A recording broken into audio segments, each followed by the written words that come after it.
Ja lähetetään matkaan. Nopeiten lähtöauton siivestä irtoaa numero 2 Boogie Bar ja Matti Bildy, jotka sinkaisevat nyt noin valjakon kokoiseen kärkeen.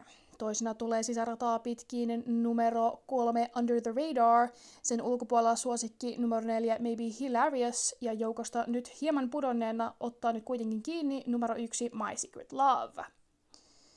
Ensimmäiselle 500 metrille tullaan. Johdossa on edelleen Boogie Bar noin 2 hevosen mitalla. Sitten tulee Under the Radar ja Hannah Shadow Knight. Toista rataa pitkin numero 4 Maybe Hilarious ja Sam Rantala rattaillaan. Ensimmäisen 500 metrin kellotus 14.0. Kova aloitus numerolle 2 Boogie Bar ja Matti Bildy, jotka pitävät nyt suurta kaulaa koko muuhun joukkoon. Näyttää siltä, että kärkeen ja karkuun on tämän kerran taktiikka Boogie Barille. Tässä ensimmäinen startti tälle hevoselle tälle vuodelle. Nyt toisesta sijasta edelleen hieman taistelua.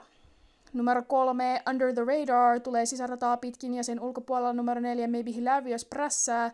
Porukan perällä kolmannelle nostelee numero 1 My Secret Love ja tekee nyt kuitenkin isoa kirjaa ulkopuolelta. Sara Leopard Arm ajaa rohkeasti eteenpäin numerolla 1 My Secret Love ja siirtyy nyt toiselle sijalle.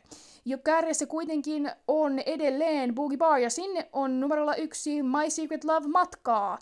Toinen 500 metriä tultiin 18.7. Kohti suoraa tullaan. Se on Boogie Bar edelleen johdossa ja johtaa nyt noin 3 hevosen mitalla numeron 1 My Secret Love edellä. Sitten tulee pientä rakoa, sitten tulee nämä vierekkäin taistelevat Maybe Hilarious ja Under the Radar, mutta kärjessä ei taida olla mitään hätää, sillä Matti Bildy ajelee vaan katselematta eteenpäin. Se on Boogie Bar edelleen johdossa. My Secret Love tulee toisena ja yrittää nyt kurutella kuitenkin loppuun asti tätä Matti Bildytä, mutta ei siihen pysyy kuitenkin edelleen toisena. Kolmannesta sijasta edelleen erittäin tarkkaa, se on Under the Radar sisällä ja Maybe Hilarious ulkopuolella, mutta voittaja on aivan päivänselvä. Se on numero 2, Boogie Bar, Matti Bildy.